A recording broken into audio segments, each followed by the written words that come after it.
আচ্ছা আমায় বলতে পারেন যারা বসে আছেন অনেকের অনেক মুসলমান বন্ধু টন্ধু আছে, অনেকের ব্যবসায়িক সূত্রে, চাকরি সূত্রে, কর্মসূত্রে অনেক মুসলমানের সঙ্গে পরিচয় আছে।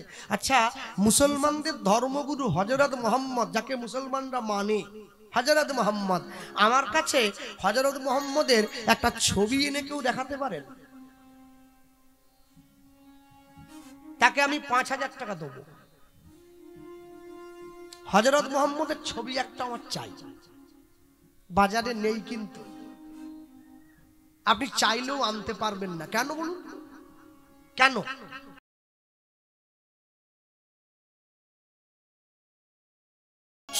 জয়নিতাই উপস্থিত মহামহালীলার সংকীর্তন রূপী মহত্তর যজ্ঞানুষ্ঠান কীর্তন প্রারম্ভে নিকটস্থ দূরগত অনাহত আহত নিমন্ত্রিত অনিমন্ত্রিত যত ভক্তমণ্ডলী ভক্তিমতী মায়েরা আজকে এই স্থানে ভক্ত ভগবানের লীলা গুণকথা শ্রবণ করবার জন্য উপস্থিত হয়েছেন, সকলা শ্রীচরণে শতকোটি দণ্ডবৎ প্রণাম। অনন্ত অনন্ত কোটি বিশ্ব ব্রহ্মাণ্ডের যত নিষ্ঠাবান বৈষ্ণব, নিষ্ঠাবান ব্রাহ্মণ, নিষ্ঠাবান ভক্ত, সকলা শ্রীচরণে শতকোটি দণ্ডবৎ প্রণাম। সারা বিশ্বের যত মহামানব যারা সাকারে নিরাকারে আমাদের মাঝে ইতিউতি অবস্থান করছেন, সকল মহামানববর্গের শ্রীচরণে শতকোটি দণ্ডবৎ প্রণাম। মানুষকে সম্মান দিলে সেই সম্মান ঈশ্বরে মেলে, সর্বশাস্ত্রে তাহার প্রমাণ পাই। কবিচণ্ডী দাস যিনি উচ্চকণ্ঠে বলেছেন, তিনি সবার উপরে মানুষ সত্য, দেখো তাহার উপরে নাই। নিতাই গৌর প্রেমানন্দ হরি বল হরি বল। জয় নিতাই। আজ থেকে 539 বৎসর পূর্বে কলিকালের মাটিতে শ্রীকৃষ্ণ চৈতন্য মহাপ্রভুর শুভ আবির্ভাব। মানুষের সাজে, মানুষের বেশে, মানুষের দরজায় ভগবান গিয়ে দাঁড়িয়েছেন মানুষের সম্মুখে। জীব নিত্য কৃষ্ণ দাস ইহা ভুলি গেল, মায়া পিশাচি জীবের গলেতে বান্ধিল। কৃষ্ণ নাম কর জীব আর সব মিছে, পলাইবার পথ নাই দেখো জম আছে পিছে। হরিনাম কৃষ্ণ নাম মোদের পারেরও সম্বল, অন্য কোন নাম ইথে দিতে ধরে নাহি বল। হরিনাম কৃষ্ণ নাম শুধু নাম নয়, মোদের ভব পারের কড়ি। প্রেমানন্দে সবাই বলো নিতাই নিতাই গৌর প্রেমানন্দ হরি বল হরি বল। জয় নিতাই। আজকে যেমন ভগবানের কথা শোনার জন্য ভক্তদের ভিড় হয়েছে, যেদিনকে তার জন্ম হয়েছিল নদিয়া নবদ্বীপের মাটিতে, সেদিন তাকে দেখার জন্য ভক্তদের ভিড় হয়েছিল। আজকে ভগবানের কথা শোনার জন্য এই ঠান্ডার মধ্যে প্রাকৃতিক দুর্যোগকে উপেক্ষা করেও আপনারা সকলে ছুটে এসেছেন। সেদিনকে যখন তার জন্ম হয়েছিল, তাকে দেখার জন্য মানুষ ছুটে গিয়েছিল। আসলে কি জানেন, গৌরচন্দ্রিকা শুরুতে দাঁড়িয়ে মহাজন লিখলেন, কে যাবি ভাই ভবসিন্ধু পার, ধন্য কলি যুগ ধন্য চৈতন্য।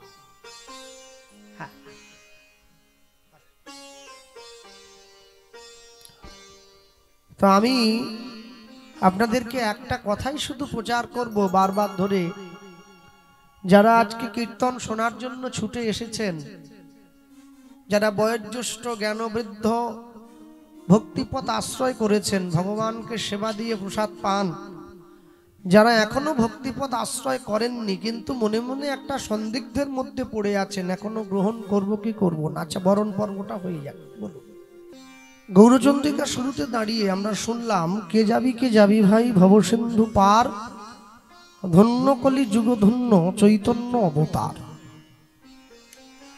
যারা আজকে কীর্তন শোনার জন্য ছুটে এসেছেন, আমি যে কথাটা প্রসঙ্গক্রমে উঠে এসেছিল, যারা আমরা কীর্তন গাইবার জন্য ছুটে এসেছি, যারা শোনার জন্য ছুটে এসেছেন, যারা ভগবানকে সেবা দিয়ে প্রসাদ গ্রহণ করেন, যারা এখনো ভগবানের ভক্ত পরিপূর্ণভাবে হবেন কি হবেন না চিন্তা করছেন, মানে ভক্তি পথে এখনো সম্পূর্ণরূপে পদার্পণ করেননি বা পা বাড়াননি, সবার আগে মনে রাখবেন কিছু কিছু জায়গায় আমাদেরকে একটু বেশি সতর্ক হতে হবে, একটু সতর্ক হতে হয়।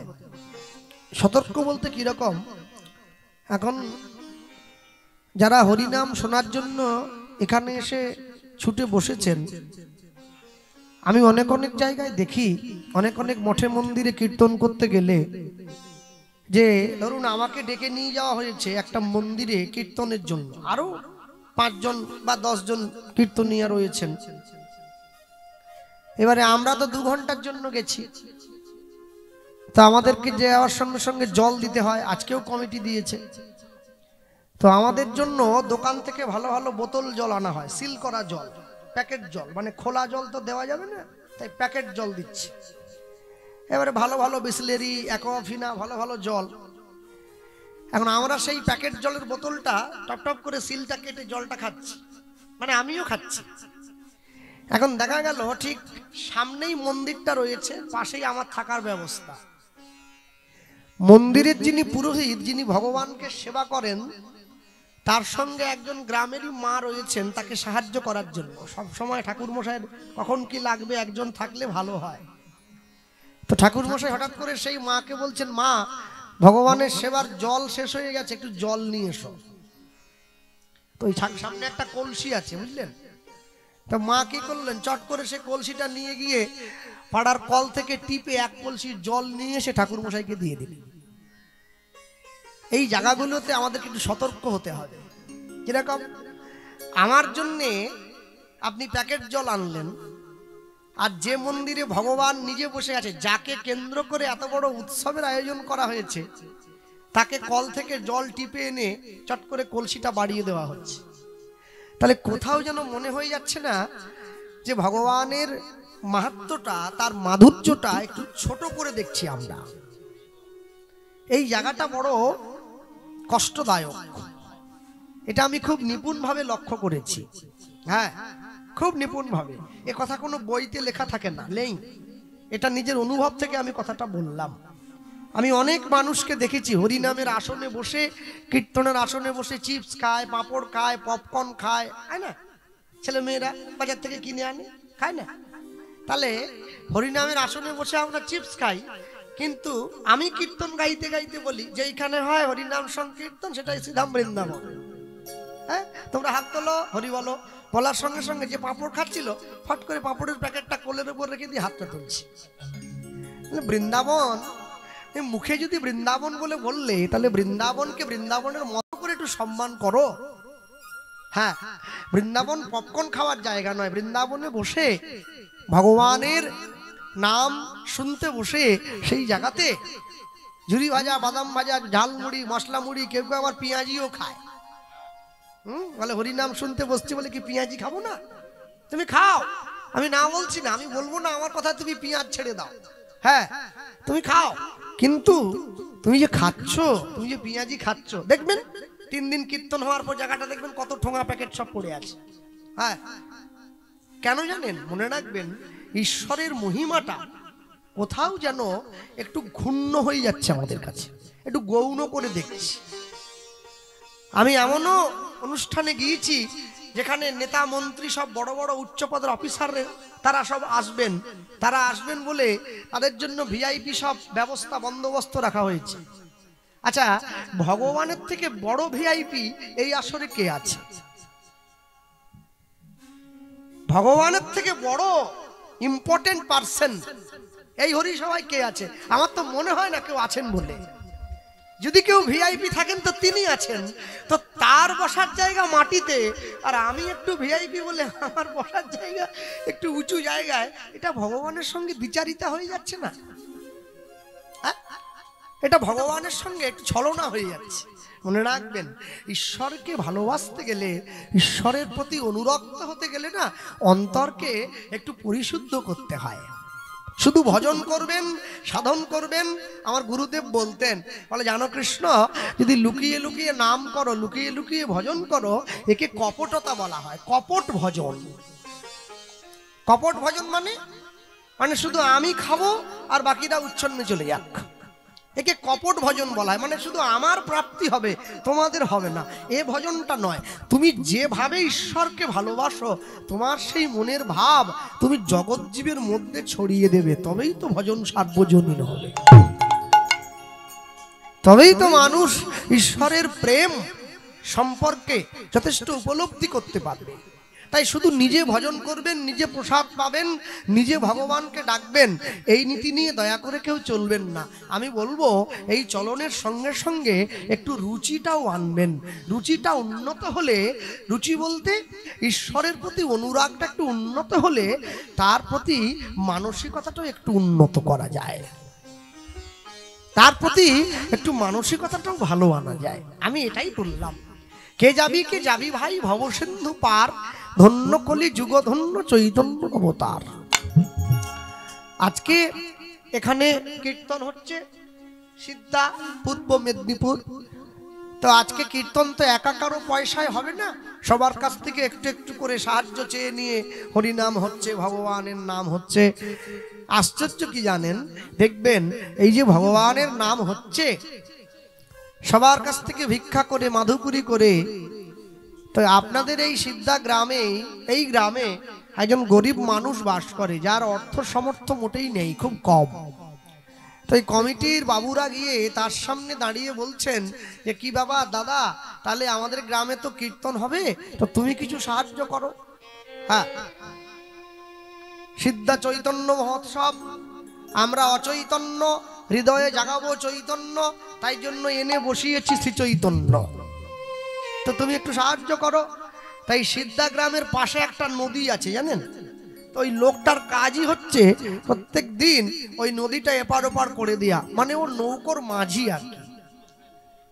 তাই কাঁসাই নদীটা পার করে। তো ও বলছে, দেখুন আমি যতটুকু রোজগার করি সেই রোজগার দিয়ে আপনাদের খুব একটা কাজে লাগবে না, আমার পয়সা আমি যেটা দেব এটা আপনার হরিসভায় কোনো কাজেই লাগবে না। তখন কমিটির লোকেরা বলল, তাহলে ঠিকই আছে, তুমি গরিব মানুষ আমরা বুঝতে পেরেছি, তোমাকে কিছু দিতে হবে না, তুমি যাবে, কীর্তন শুনবে, প্রসাদ পাবে, আমাদের তরফ থেকে তোমাদের পরিবারকে নিমন্ত্রণ রইল। সবাই যখন বেরিয়ে চলে যাচ্ছে, ঠিক এমন সময় ওই লোকটা সবাইকে ডেকে বলছে, সকলে একটু শুনুন। সকলে ছুটে গিয়েছে। কিছু বলবে? আচ্ছা, বলছিলাম আমি যদি তোমাদেরকে পয়সা দিয়ে সাহায্য না করতে পারি, আমি যদি তোমাদেরকে দৈহিক পরিশ্রম দিয়ে সাহায্য করি, তাহলে কেমন হয়?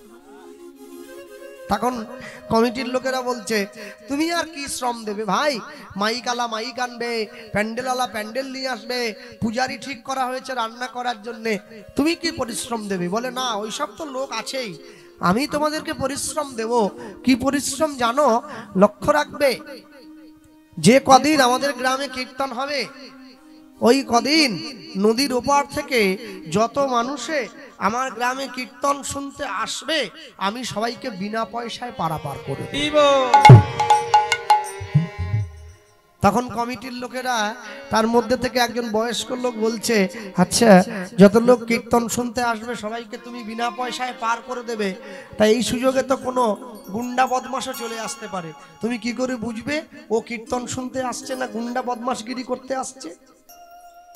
তখন ওই লোকটা বলছে, যদি সে খারাপও হয় তবু আমি তাকে পার করে দেব, তবে তার দুটো লক্ষণ থাকতে হবে। কি লক্ষণ জানো? কি? তার গলায় তুলসীর মালা থাকবে আর কপালে তিলক থাকবে। সে যদি চোরও হয় আমি তবু তাকে পার করে দেব। আমি একবারও বুঝবো না সে চুরি করতে যাচ্ছে, আমি বুঝবো সে আমার ভগবানের চরণতলে যাচ্ছে, আমার কাছে তার জন্য পুরোটাই ছাড় হয়ে। হ্যাঁ, বৈষ্ণব মহাজন পদকর্তা লিখছেন, শুধু সুস্থ মানুষগুলো নয়, সুস্থ মানুষজন কেন হবে, যত অসুস্থ মানুষ, অন্ধ, আতুর, খোঁড়া, বোবা, কালা, যত অসুস্থ মানুষ, তাদেরকেও আমার চৈতন্য মহাপ্রভু পার করে দিচ্ছেন, কোনো পয়সা লাগে না। দেখো, ও গো আমার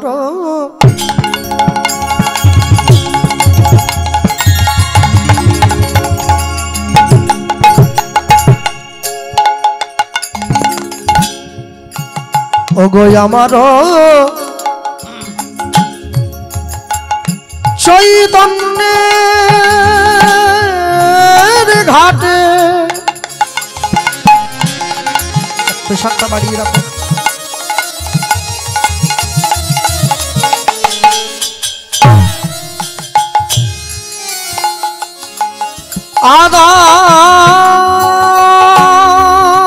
আদান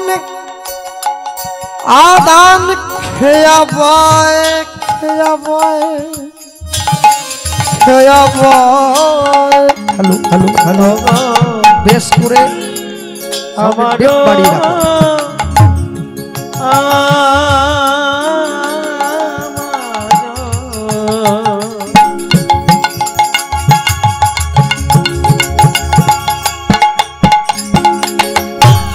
আমার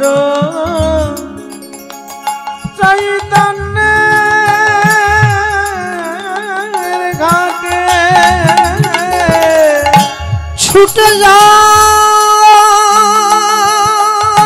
ছুটে যায়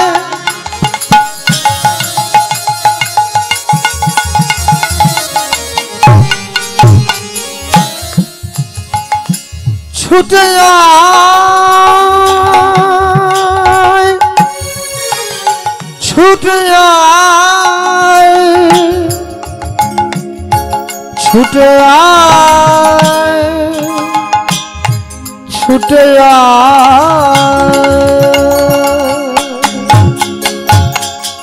অগয় আমার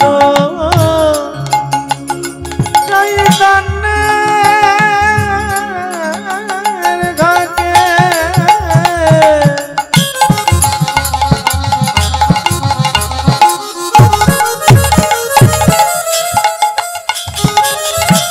অগয় আদান খেয়াবা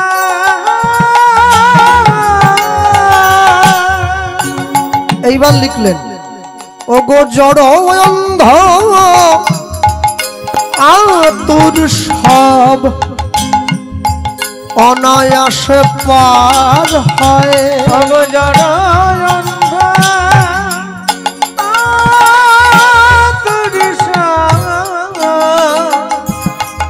অনায়াসে পার ওগো জড় অন্ধ আতুর সব হয়। অগজর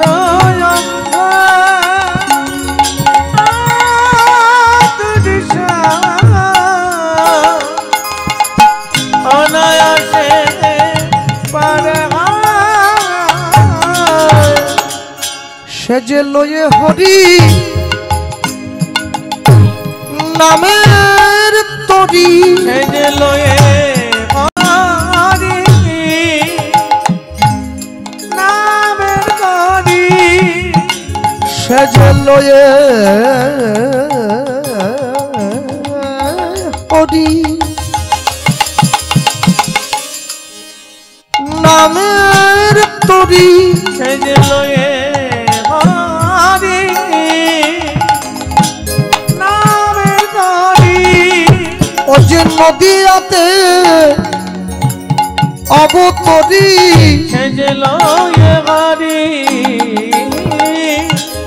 নামের তরি ও যে হরি হয়ে বলছে হরি সে যে লয়ে হরি নামের তরি ও যে মোদের সমান গৌর হরি সে যে লয়ে হরি নামের তরি ও যে পার করিতে জীবের ভবতরি সে যে লয়ে হরি নামের তরি জীবের হাতে ধরি আর পায়ে পড়ি সে যে লয়ে হরি নামের তরি ও যে হিন্দু মুসলমান বুকে জড়াইয়ে ধরি সে যে লয়ে হরি নামের তরি ও যে মোদের সমান গৌর সে হরি যে লয়ে হরি নামের তরি যার কেউ নাই তার আছি কহে তাই গৌর হরি ও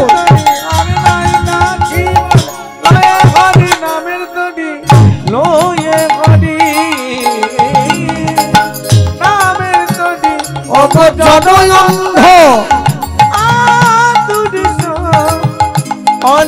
অনায়াসে পারে হয় অগজরয়ঙ্গা আমার দুরিসা অনায়াসে পারে হয়। যে ভগবানকে ভালোবাসে ভগবান তাকেও নাম দিয়েছে, যে ভগবানকে ভালোবাসে না ভগবান তাকেও নাম দিয়েছে। আশ্চর্য কি জানেন, যে ভগবানকে ভালোবাসে সে ভগবানের নাম ভক্তি শ্রদ্ধা সহকারে গ্রহণ করল। মহাপ্রভু কিন্তু কোনোদিন জগন্নাথ দেবকে দর্শন করেন নাই। দেখুন একটা ছবি দেওয়া আছে, ওখানে কৃষ্ণ নাম লেখা আছে, জগন্নাথ বলদেব সুভদ্রাজি ছবি, আর সামনে চৈতন্য মহাপ্রভু তার পরিকরগণের ছবি দেওয়া। মহাপ্রভু কিন্তু কোনোদিন জগন্নাথকে দর্শন করার জন্য মন্দিরে যান নাই। আমরা অনেক সময় কথা প্রসঙ্গে বলি মহাপ্রভু জগন্নাথ দেখতে গিয়ে তার ভাবের উদয় হয়েছিল, না, মহাপ্রভু কোনোদিন জগন্নাথ দেবকে দর্শন করেননি। মহাপ্রভু কাকে দর্শন করেছেন জানেন? হ্যাঁ, রাধা বিরহে কৃষ্ণের কি অবস্থা, রাধা বিরহে কৃষ্ণ, সেই কৃষ্ণকে দর্শন করে মহাপ্রভুর চোখে জল। জগন্নাথ দর্শন করেন নাই। আমি এই জন্য সবসময় সবাইকে বলি, যারা বসে আছেন দাঁড়িয়ে আছেন চারদিকে, জীবনে যখন ফুরসত পাবেন, মানে ফাঁকা সময় পাবেন, ফ্রি টাইম পাবেন, একটু সাধু সঙ্গ করবেন। না না, সাধু সঙ্গ করবেন মানে এটা বলবো না যে নদী পেরিয়ে কপিল মুনির আশ্রমে চলে যেতে হবে, কেন সাধু ওখানে আছে, সেটা আমি বলবো না। আমি আপনাদেরকে একটা কথাই বলবো, সাধু সঙ্গ যদি নাও পান একটু সতের সঙ্গ করবেন। সতের সঙ্গ যদি তাও না পান একটু সতের আলোচনা করবেন। তাও যদি না পারেন একটু চলতে ফিরতে সাধুর আলোচনা করবেন। কেন জানেন? অন্ধকারটা ভালো, কিন্তু আলো ছিল বলে অন্ধকারের এত দাম। আলো না থাকলে অন্ধকারকে কেউ চিনত না। সব সময়ের জন্য আলোচনায় জ্ঞান বাড়ে, সমালোচনায় বুদ্ধি নষ্ট হয়ে যায়। আলোচনা করবেন জীবনে সব সময়, এমন আলোচনা করবেন যে আলোচনায় আপনার পারিপার্শ্বিক জ্ঞান শুধু নয়, ভজনের প্রতি রুচি তৈরি হবে। আমরা কত বোকা, তাই না? যে মন্দির আপনারা পয়সা খরচ করে বানালেন, যে মন্দিরে ভগবানকে বসালেন, পাথরের তৈরি ঠাকুরের সামনে মানুষে ধূপ জ্বালায়, পাথরের তৈরি ঠাকুরের সামনে মানুষে ফল মিষ্টান্ন সেবা দেয়, পাথরের তৈরি ঠাকুরের সামনে মানুষে বিচা কলা শুক্তো আলু পটল কুমড়ো দিয়ে ভোগ দিচ্ছে, পাথরের ঠাকুরকে সেবা দেয়। আর যে হৃদয় মন্দিরে ভগবান সাক্ষাৎ বসে আছে সেই হৃদয় মন্দিরে বান্ডিল বান্ডিল বিড়ি জ্বালিয়ে ঘুরে বেড়াচ্ছে। যে মন্দিরে নিম কাঠের ঠাকুর আছে সেই মন্দিরে ধূপ জ্বালায়, যে মন্দিরে সাক্ষাৎ ভগবান আছে সেই মন্দিরে বিড়ি জ্বালায়। ভগবান চাইলেও থাকতে পারেন না। ঈশ্বরের অস্তিত্ব স্বীকার করতে শিখুন। আস্তে দেখবেন গোটা বিশ্বে হিন্দু সনাতন ধর্মকে কালিমালিপ্ত করার জন্য নতুন একটা ফাঁদ বেরিয়ে গেছে। আমি ফাঁদ বলেই বললাম, ইটস কল্ড ট্র্যাপ। ফাঁদ নয়, যত সিনেমা দেখবেন, যত বাংলা বই হিন্দি বই যত সিনেমা দেখবেন আপনারা দেখবেন সিনেমায় বেশিরভাগ ভিলেন কাদের বানানো হয়? সাধুদের। কি বড় দাড়ি, বড় জটা, গেরুয়া পোশাক পরে, ওটা ভিলেন। সাধুর চরিত্রকে কালি লাগিয়ে জগৎজীবের সামনে উপস্থাপন করা হয় যাতে সনাতন ধর্মের সাধুদের উপর থেকে মানুষের বিশ্বাসটা চলে যায়। সাধুর চরিত্র কালিমালিপ্ত। আচ্ছা, আপনাদের শিবদার দিকে অনেক বড় লোক ব্যবসায়ী আছে যারা গেঞ্জি টেঞ্জির ব্যবসা করে, কারখানা আছে। একজন লোকের তো আমার রাধামনপুরে একটা কারখানা আছে। আচ্ছা আমায় বলতে পারেন যারা বসে আছেন অনেকের অনেক মুসলমান বন্ধু টন্ধু আছে, অনেকের ব্যবসায়িক সূত্রে, চাকরি সূত্রে, কর্মসূত্রে অনেক মুসলমানের সঙ্গে পরিচয় আছে। আচ্ছা মুসলমানদের ধর্মগুরু হযরত মুহাম্মদ, যাকে মুসলমানরা মানে হযরত মুহাম্মদ, আমার কাছে হযরত মুহাম্মদের একটা ছবি এনে কেউ দেখাতে পারেন? তাকে আমি ৫,০০০ টাকা দেবো। হযরত মুহাম্মদের ছবি একটা আমার চাই, বাজারে নেই, কিন্তু আপনি চাইলেও আনতে পারবেন না। কেন বলুন? কেন? যে যা করছে করুক, ওরা কিন্তু আসল জায়গাটা ঠিক রেখে দিয়েছে। হরিনামে এসে শুধু বসবেন, প্রসাদ নেবেন, চিড়ে ভাজা খাবেন, হাততালি দিলেন, বাড়ি চলে গেলেন না। একটু ধর্মটা বুঝে নিতে শিখুন, একটু চিনে নিতে শিখবেন তো, না হলে হয় নাকি? কি করে হবে? কোনো দিনের জন্য হবে না, কোনোদিন থাকতে পারবেন না, হয় না। ধর্মকে কালিমা লিপ্ত করার আগে নিজেকে চিনতে শিখতে হবে। কৃষ্ণের ছবি পাওয়া যায়, মহাপ্রভুর ছবি পাওয়া যায়, ৩৩ কোটি দেবতার ছবি পাওয়া যায়, কিন্তু হযরত মুহাম্মদের ছবি পাওয়া যায় না। আর এই যে মায়েরা বসে আছেন, যারা আজকে প্রথম দিন কীর্তন, আরো ৩ দিন হবে, বসে শুনবেন না। কীর্তন শুনতে গেলেন, শুধু চুটকি শুনলেন, গল্প শুনলেন, নাচ দেখলেন, কোমর বাঁকানো দেখলেন, কটা মজার কথা শুনে বাড়ি গিয়ে খেয়ে দিয়ে ঘুমিয়ে পড়লেন। সামনের দিন কিন্তু খুব খারাপ, সতর্ক হয়ে যান, আমি এখন থেকে বলে যাচ্ছি। দিনটা খুব খারাপ আছে আমাদের। হ্যাঁ, একবার চিন্তা করে দেখবেন, আমি চলে যাওয়ার পর আপনার বাড়িতে যে শোয়ার ঘরটা আছে, আমি যদি বাইরের থেকে গিয়ে আপনার বাড়িতে শোয়ার ঘরে জুতো পরে ঢুকে যাই, আপনি আমাকে ঢুকতে দেবেন না? আমি ১ লক্ষ টাকার জুতো পরে গেছি, আপনি ঢুকতে দেবেন? আপনি কি বলবেন যে আপনার জুতো যদি ১ লক্ষ টাকা হয়, ওটা বাইরে খুলে তারপরে ঘরে আসুন? কেন? ওটা জুতো। তাহলে আপনি যদি আমাকে জুতো পরে আপনার বাড়িতে শোয়ার ঘরে ঢুকতে না দেন, তাহলে আপনি কোন সাহসে যে আসনে কীর্তন হচ্ছে সেই আসনে জুতো পরে উঠে আসছেন? আমি এখনো বলছি, সতর্ক হয়ে যান। এই জায়গাগুলো সতর্কতা অর্জন করা খুব দরকার। যে আসনে বসে হরিনাম শুনবেন, সেখানে জুতো পরে চলে এলেন, আবার জুতোটা খুলে বসলেন। হ্যাঁ, আবার যখন বেরিয়ে যাচ্ছেন জুতোটা পায়ে গলিয়ে নিয়ে যাচ্ছেন। কেন? জুতোটা হাতে নিয়ে আসনের বাইরে গিয়ে পড়লে কি অসুবিধা? একটু অপরাধকে স্বীকার করতে শিখতে হবে, ভগবানকে ভালোবাসতে শিখতে হবে, ভগবানের প্রতি অনুরাগ আনতে শিখতে হবে। মনে রাখবেন, আমি আসি চাই আর না আসি, হরিবাসরটা কিন্তু থাকবে। এটাকে বাঁচিয়ে রাখার দায়িত্ব আপনাদের। যেমন করে দেশে ড্যান্স ট্রুপ বেশি হচ্ছে, যাত্রা বেশি হচ্ছে, ফাংশন বেশি হচ্ছে, হোক, আমি না বলবো না। আর সেই সঙ্গে সঙ্গে দুপুরবেলায় আরেকটা ফাংশন হয়, সরাসরি ফাংশন বলবো না, ওকে পসরা কীর্তন রূপে ফাংশন আমি বলবো। ওটাও একটা ফাংশন। রাধা কৃষ্ণ সেজে, বড়াই টড়াই সেজে, একটা বিরাট ব্যাপার, লাভ ঝাঁপ দিয়ে পড়ে যেন একটা বিরাট কিছু চলছে, যেন একটা মনে হচ্ছে। হোক, সে ফাংশনও হোক। হ্যাঁ, কারণ মানুষ তো ভগবানের জায়গায় নিজেকে নিয়ে গিয়ে দাঁড় করিয়ে দিয়েছে। তা না হলে নীল রং মেখে কৃষ্ণ সাজে কোন সাহসে? সাহস আছে বলেই সাজছে, নাহলে সাজবে কি করে? সে ফাংশনটাও লোকে দেখছে, দেখুক, আমি না বলছি না। কিন্তু ফাংশন যে দেখছেন, ফাংশন যেমন বাড়বে, অন্তরে ভক্তিটা একটু বাড়ুক, অন্তরে প্রেমটা একটু বাড়ুক। মনে রাখবেন, মন্দিরে গিয়ে পুজো করবার লোক আছে, মন্দিরে গিয়ে প্রসাদ খাওয়ার লোক আছে, কীর্তনে হরিনামে হাত তুলে নাচারও লোক আছে, কিন্তু ধর্ম বাঁচিয়ে রাখার মানুষের খুব অভাব হয়ে গেছে। ধর্মটাকে বাঁচিয়ে রাখতে শিখতে হবে। আর না যদি বাঁচিয়ে রাখতে পারেন, তাহলে সামনে কিন্তু ঘোর দুর্দিন। আজকে বাংলাদেশে হিন্দুদের ঘর জ্বলছে, আমরা ভারতবর্ষে আছি, হিন্দুদের ঘর জ্বলছে না। হিন্দুদের ধর্মের মানসিকতাগুলো, ধর্মগুলো একটু একটু করে নষ্ট হয়ে যাচ্ছে। সনাতন ধর্মটা পুড়ে ছারখার হয়ে যাচ্ছে, ঘর নয়। ঘর জ্বললে ঘর পাওয়া যায়, বাড়ি জ্বালিয়ে দিলে আবার বাড়ি করা যাবে 10 বছর পরে, তখন 3 তলা বাড়ি ছিল, এখন 1 তলা করবে। কিন্তু প্রদীপটা যদি না থাকে, তাহলে বাতি দিয়ে কি হবে? আগে প্রদীপটাকে বাঁচান, পরে বাতিটাকে বাঁচাবেন।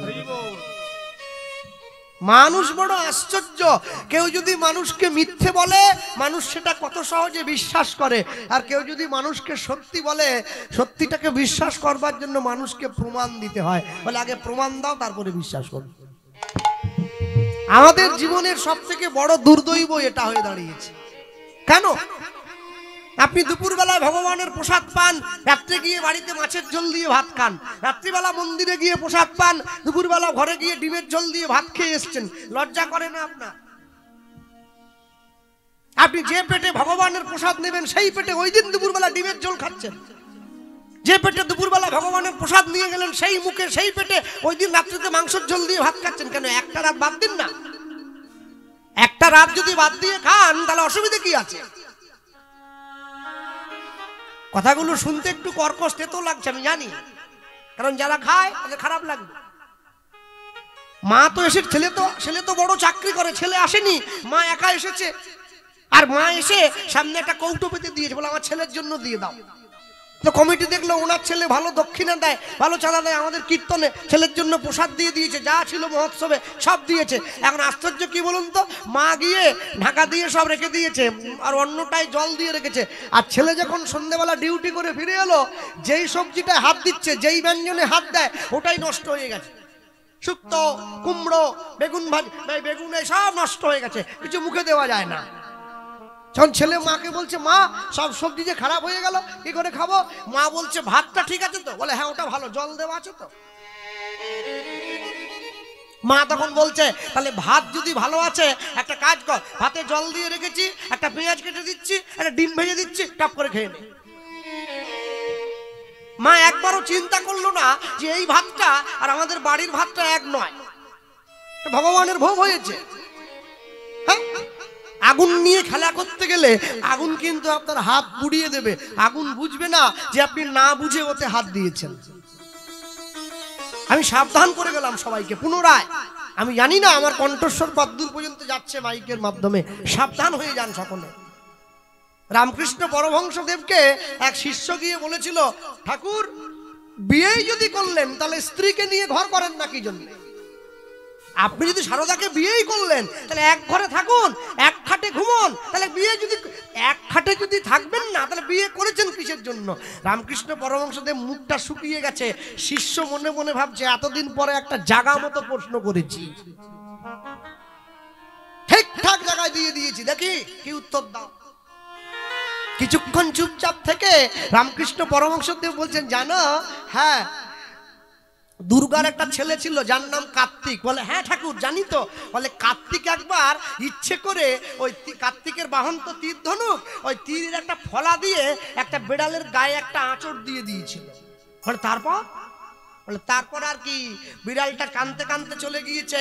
পরের দিন সকালবেলা যখন মা পার্বতী কার্তিকের সামনে এসছে, কার্তিক দেখছে মায়ের হাতে এতটা আঁচড় দেওয়া। দেখ মা, এত বড় সংস্কার, তোমার হাতে আঁচড় কেটে দেয়, আমার একবার নামটা বলো। বলে তুই কেটেছিস। আমি যে কোনোদিন তোমার দিকে মুখ তুলে জোরে কথা পর্যন্ত বলেনি, আমি তোমার ছেলে হয়ে তোমার গায়ে আঁচড় দিতে পারি মা? মা বলছে, তুই যে বেড়ালটাকে কালকে ওর গায়ে আঁচড় দিয়ে দিলি, আমা বেড়ালটাকে দিয়েছি তো তোমার গায়ে আঁচড় কেন? বেড়ালটা কি রেগে গিয়ে তোমায় কি আঁচড় দিল? বলে না রে খোকা, কেন আঁচড় দিয়েছিস জানিস? আমি তো মা, পৃথিবীতে প্রত্যেকটা জীবরূপী সন্তানের দেহে আমি বসবাস করি, তাই বিড়ালটার গায়ে আঁচড় মানে ওটা আমার গায়েও আঁচড় হয়ে গেছে, তাই জন্য আমার গায়ে আঁচড় পড়েছে। কার্তিক সঙ্গে সঙ্গে মাকে ছুঁয়ে বলছে, মা তাহলে আমার আর এ জীবনে বিয়ে করা হলো না। বলে কেন? বলে কি করে বিয়ে করব? সবার মধ্যে যদি তুমি থাকো তাহলে আমার যে স্ত্রী হবে তার মধ্যে তো তুমি থাকবে, কি করে আমি তাকে স্পর্শ করব? ওই জন্য কার্তিক বিয়ে করেননি।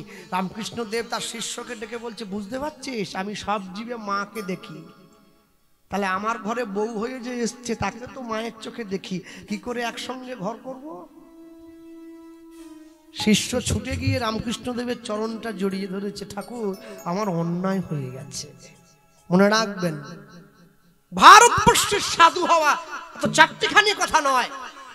এই ভারতবর্ষ এরা জন্ম নিয়েছেন এই মাটিতে, সবার আগে দেশকে সম্মান করতে শিখবেন। শ্রী গুরুদেব হরিনামের নৌকো নিয়ে এসে দাঁড়িয়েছেন। আমি যদিও ঠান্ডা পড়েছে, তবু আপনারা দীর্ঘ সময় এই মাকে ডেকে দাও।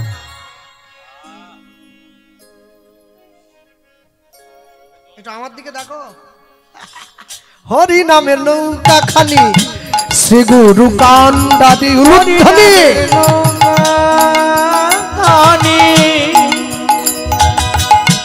শ্রী গুরু কান্দাদি হরিনামের নৌকা খানি শ্রী গুরু কান্দাদি হরিনামের নৌকা খানি শ্রী গুরু কান্দাদি ওগো সংকীর্তন করা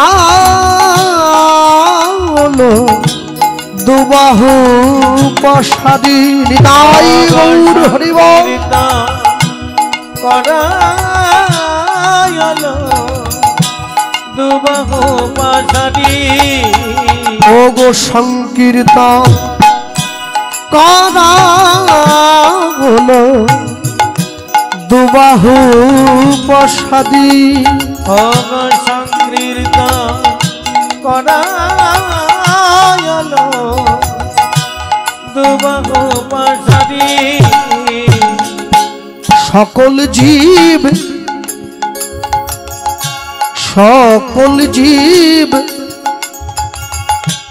পার হইল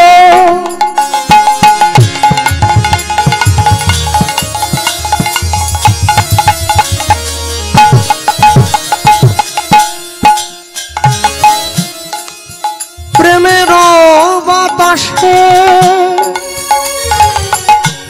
লোচন দাস পড়িয়া রইল আপনার দোষে সকল জীব পার হইল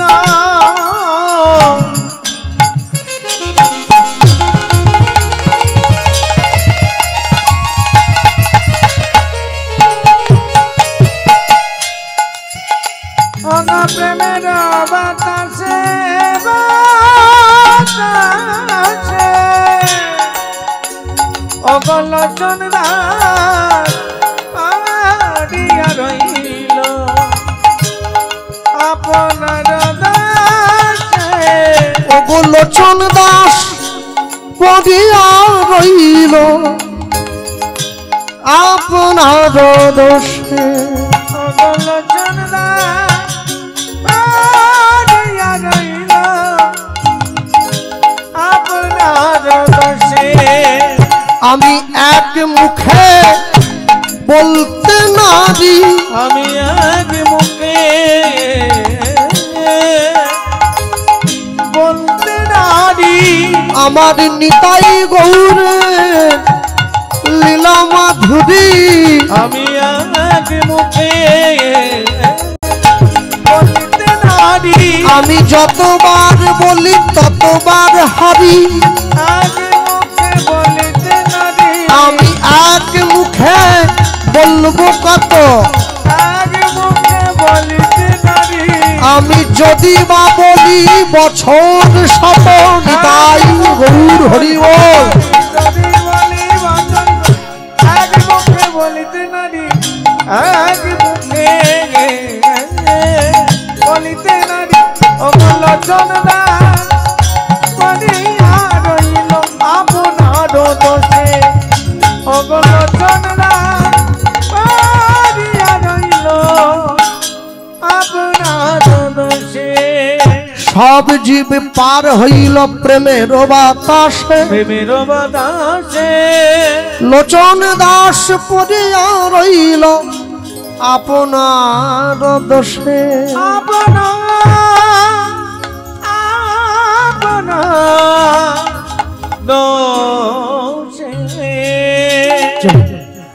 ছোট্ট করে গৌরচন্দ্রিকা শুনলাম, লীলামাধুর্যের মধ্যে প্রবেশ করি। প্রবেশ করতে গিয়ে বলবো, এই স্থানে দাঁড়িয়ে আমরা শুনবো ভগবান যুগ যুগ ধরে প্রচার করেছেন, ভক্ত মোরে খাওয়াইলে তবে আমি খাই, ভক্ত মোরে না দিলে মুই উপবাসে যাই, ভক্ত মোর মাতা পিতা, ভক্ত মোর গুরু, ভক্ত ভালোবেসে আমায় ডাকে বাঞ্ছা কল্পতরু। আচ্ছা, তাহলে ভক্ত মোরে খাওয়াইলে তবে আমি খাই, যদি ভক্ত আমাকে দেয় তবেই আমি খাই। অনেকে আমায় বলে, আচ্ছা কৃষ্ণবাবু একটা কথা আমাকে বলুন, কি ভগবানের কি কি আছে? আমি সবই তা। সব বলতে কিরকম?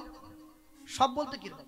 তাহলে সব বলতে গোটা বিশ্বজগৎ যা দেখছো সবই তার। আচ্ছা দাদা, যদি বাংলা ভাষায় বলি তাহলে ফুলকপি কার? বললাম তার। বাঁধাকপি ভগবান। আচ্ছা, বিট গাজর ভগবান, মূলো ভগবানের, শাক ভগবানের, হ্যাঁ তেল ভগবানের, মশাল তেল, ফরচুন তেল ভগবানের। দাদা সব যদি ভগবানের হবে তাহলে আমাদেরকে দিতে হবে কেন? নিজে নিয়ে খেতে পারছি না একটু? ডাটা মশলা, সানরাইজ মশলা সব যদি তারই হলো তাহলে আমাদের দিতে হবে কেন? নিজে নিয়ে খেতে পারিনি? তোমার কতটা যুক্তি আছে? 100 সব যদি তার, সে কেন নিজে নিয়ে খেতে পারবে না? আচ্ছা তোমরা কয় ভাই? বলে আমরা 3 ভাই। আচ্ছা বেশ, বাবার সম্পত্তি ছিল? বলে হ্যাঁ 15 বিঘা সম্পত্তি, 3 ভাই, 5 3 15। বাহ সুন্দর। আচ্ছা বাবা তোমাদেরকে যে সম্পত্তি দিয়ে দিয়েছে, বিনিময়ে তোমরা বাবাকে কিছু করছো না কেন? করবো না বলুন? এত সম্পত্তি দিয়েছে, ভালো ভালো খেতে দিচ্ছি না, সকালে কফি দেই, তারপর রুটি দেই, তারপর ভাত দেই, শীতে পোশাক দেই, তো নিজের বাপটাকে দিতে পারো। আর যে জগৎ পিতা তোমাদেরকে বিশ্ব সংসারটা বিলিয়ে দিয়েছে, তাকে দুবেলা দুমুঠো দিতে পারো না? ও মানে তোমার বাবাটা ডাকতে পারে বলে তোমার বাবা, আর এ বাবা ডাকতে পারে না বলে তোমার বাবা নয়। একে কোনো কথা হলো? মনে রাখবেন, ঈশ্বরের সব, কিন্তু আমার মতো সন্তানকে সে সব যখন দিয়ে দিয়েছে, তাহলে আমার উচিত তাকেও দুবেলা দুমুঠো খেতে দেওয়া। সে তো আর ভাত ডাল খাওয়ার জন্য বসে নেই, সে আমার প্রেম ভক্তিটা নেওয়ার জন্য বসে আছে। যখন আম গাছে মুকুল আসে, কেউ কি মুকুলের মধ্যে আম দেখতে পান? কেউ পান না। মুকুলটা ছোট্ট থাকে, আস্তে আস্তে করে মুকুলটা আমে রূপান্তরিত হয়। যখন জীবনে প্রথম ভক্তি আসে, কেউ সেটা চোখে দেখতে পায় না, আস্তে আস্তে করে ভক্তের ভক্তি প্রকাশিত হয় পূর্ণ আমের মতো করে। হ্যাঁ, আসার সময় দেখছিলাম ওই স্কুলের কোনটায় খুব ভিড়, মুখ বাড়িয়ে দেখলাম ফুচকা বিক্রি হচ্ছে। তা গলা বসে যাবে, আবার গান আছে, ভয়ে আর খাই, নাহলে খেয়ে নিতাম 10 টাকা। তা ফুচকাটা একটা হাঁড়ির মধ্যে তেঁতুল জলে ডুবিয়ে দিচ্ছে, বাঁ হাত দিয়ে ফাঁচ করে টিপে। আচ্ছা যদি ফুচকাটাকে জলের উপরে ছেড়ে দেয়, ও কি ডুববে? ও তো ভেসে থেকে যাবে। জোর করে ডুবিয়ে দিতে হয়। এই মন না চট করে কীর্তনে ডুবতে চায় না, জোর করে ডোবাতে হয়। একবার ডুবিয়ে দিলে না, তখন দেখবেন আর ভাসতেই চাইছে না, ডুবে থেকে যেতে চাইছে। হ্যাঁ, সব সময়ের জন্য মনে রাখবেন, যে ডুবেছে সে মজেছে, না বুঝেছে ভালো আছে, আধা বুঝেছে প্রাণ গেছে। জীবনে যা কিছু করবেন, যা কিছু করছেন, সবকিছুর বিনিময়ে ঈশ্বরকে সম্মুখে রাখবেন। দেখবেন আপনার জীবনের যত সমস্যাগুলো এলেও আপনি সমস্যার সমাধানের পথটা কিন্তু পেয়ে যাবেন। কেন? সে আপনাকে পথ দেখিয়ে দেবে। হরিসভায় দাঁড়িয়ে আজকের আস্বাদিত গীতব্য লীলা মাধুর্য এই স্থানে আমরা শুনব পরম বৈষ্ণব শ্রীল মাধব দাস গোস্বামীর জীবনী কথা। আমি একটু পিছন দিকে পিছিয়ে আসব। শ্রীকৃষ্ণ চৈতন্য মহাপ্রভু তিনি তার জীবনে 2 বার বিয়ে করলেন। প্রথম স্ত্রী লক্ষ্মীপ্রিয়া, পরেরটা বিষ্ণুপ্রিয়া। প্রথম বিয়েটা নিজের ইচ্ছায় করলেন, দ্বিতীয় বিয়েটা মায়ের ইচ্ছায় করলেন। ছেলে যখন বিয়ে করতে যায়, মায়ের পায়ে হাত দিয়ে প্রণাম করে মাকে বলে যায়, মা আশীর্বাদ করো, তোমার জন্য দাসী আনতে যাচ্ছি। মহাপ্রভু গিয়ে সচী মায়ের পায়ে হাত দিয়েছেন, মা আশীর্বাদ করো, তোমার জন্য দাসী আনতে যাচ্ছি। যেই নিমাই মায়ের পায়ে হাত দিল, সঙ্গে সঙ্গে সচী মা নিমাইয়ের মাথায় হাত দিয়েছে। হাতটা দেওয়া মাত্র মহাপ্রভু মাকে বলছেন, মা আশীর্বাদ করো। কি? এতদিন পর্যন্ত কেঁদেছি নদিয়াবাসীর জন্য, আজকে বিয়ে করে তোমার দাসী তোমার চরণে দিয়ে আমি কাঁদবো জগৎবাসীর জন্য। এই কথার মধ্যে কি লুকিয়ে আছে সচিমা বুঝলো না। নিমাইকে বিয়ে করতে পাঠিয়ে দিয়েছে, বিষ্ণুপ্রিয়াকে বিয়ে করে এসে মহাপ্রভু বিষ্ণুপ্রিয়ার হাতে সচিমায়ের হাতটা ধরিয়ে দিয়ে বলছে, মা গো এই রইল তোমার দাসী, এবার আমায় বিদায় দাও, এবার আমি আসি। সে কি রে নিমাই, বৌমাকে নিয়ে একটু ফুলশয্যার ঘরে বস, আমি যুগল দর্শন করি। বিষ্ণুপ্রিয়াকে নিয়ে মহাপ্রভু ফুলশয্যার ঘরে প্রবেশ করলেন। শোনো বিষ্ণুপ্রিয়া, একটা পালঙ্ক ফুল দিয়ে সাজিয়ে রাখা আছে, মনে রাখবে মানুষ যেদিন ফুলের উপরে ঘুমায় সেদিন তার ফুলশয্যা হয়, আর ফুল যেদিন মানুষের উপরে ঘুমায় সেদিন তার অন্তিম শয্যা হয়। তুমি কোনটা চাও? আজ আমাদের ফুলশয্যা ফুল দিয়ে পেতে রাখা বিছানার উপরে আমরা ঘুমোবো, আর যেদিন আমরা চিরঘুমে ঘুমিয়ে থাকবো আমাদের উপরে ফুলগুলো ঘুমিয়ে থাকবে। আমাকে বলো হরি হরি বল বলে শ্মশান ঘাটে নিয়ে চলে যেতে হবে। তুমি কোনটা চাও বলো? বিষ্ণুপ্রিয়া বড় চালাক, উত্তর দিলেন, জানো তো আমি ফুলের উপরে শোবো না, ফুলও আমার উপরে শোবে না, আমি চাই ফুলটা মালা হয়ে সারা জীবন তোমার গলায় থাকুক। তাহলে আমি একসঙ্গে দুজনকে পাবো, ফুলটাকেও পাবো আবার মালাটাকেও পাবো। আমাদের মতো মানুষকে উদ্ধার করবেন বলে ভগবান ঘর ছেড়েছেন। এই যে মা বসে আছে দেখছেন না, যাকে কমিটির বাবু মাইকে ঘোষণা করলেন, মায়ের পুত্র হারা হয়ে গেছে, পুত্র শোকে বিহল, আমাকে মালা দিলেন। আচ্ছা বলুন, সকালবেলা উঠে খবরের কাগজটা নিয়ে আমাদের জীবনের শুরুটাই হয় আজে বাজে খবর দেখে। আমি শুরুটা করলাম, খবরের কাগজটা হাতে নিয়েছি, লেখা আছে হাওড়া যাওয়ার পথে ট্রেন দুর্ঘটনায় 100 জন মারা গিয়েছে। আপনি কাঁদবেন নাকি? আবার বরং লোককে ডেকে দেখাবেন, দেখো ভাই কি ভয়ঙ্কর, কি নির্দয় ট্রেন দুর্ঘটনা ঘটে গেছে। আচ্ছা বলুন, যদি ওই ট্রেনে আপনার ছেলে থাকে তখন আপনি চিৎকার করে উদ্বেগিত হয়ে ছুটে চলে যাবেন। কেন জানেন? এই জগৎ সংসারে আপনি সবাইকে আপন করেননি, শুধু নিজের সন্তানকে আপন করেছেন। সবাইকে আপনি আপন করেন নাই, নিজের সন্তানকে আপন করেছেন। তাই জন্য নিজের সন্তানের বিরহে আপনার চোখে জল এসেছে, আর যে মা সন্তান হারিয়েছে তার বিরহে জল নাই। কিন্তু আমার চৈতন্য মহাপ্রভু পুরো জগৎ সংসারটাকে আপন করেছিলেন, তাই সবার বিরহে তার চোখে জল এসে দাঁড়িয়েছে। চৈতন্য মহাপ্রভু নিতাই চাঁদের হাতটা ধরে নিতাই চাঁদকে বলে উঠছে, কি বলল? দাদা যাব নীলা, যাব নীলা, নীলা চলে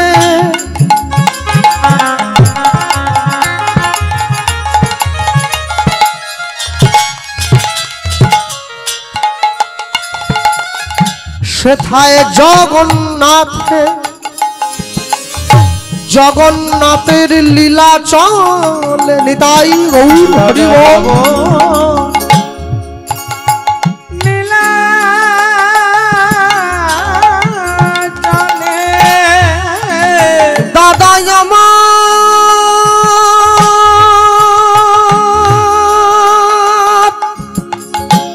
দাদা আমার,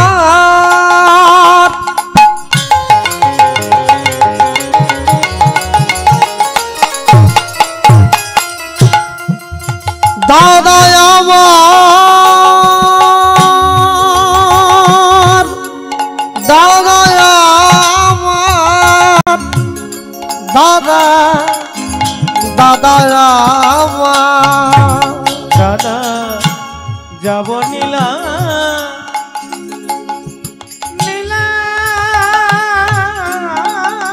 চলে সেথায় জগন্নাথে, জগন্নাথের লীলা চলে। ও দাদা, দাদা এই ভাবি মনে মনে গো, বড় বাসনা জেগেছে মন।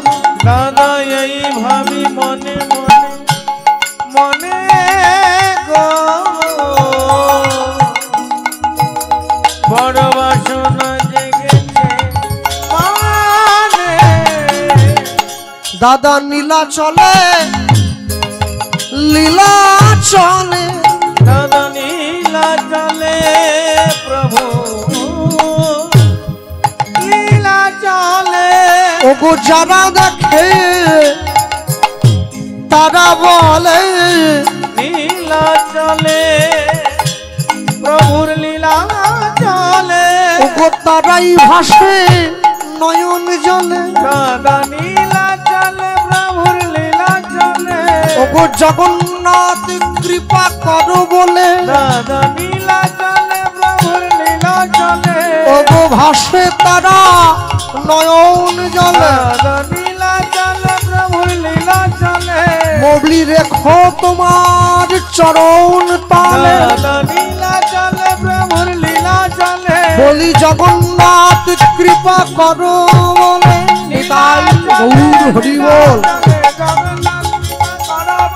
লীলা চলে লীলা চলে লীলা চলে প্রভু লীলা চলে দাদা এই ভাবি মনে মনে মনে গো বড় বাসনা গেছে মনে দুই ভাই সুন্দর করে সেজে গুজে জগন্নাথ দর্শনে যায় নিতাই চাঁদ থেকে বলছে তুই আমার একমাত্র ভাই তোকে নিয়ে যাও কাকে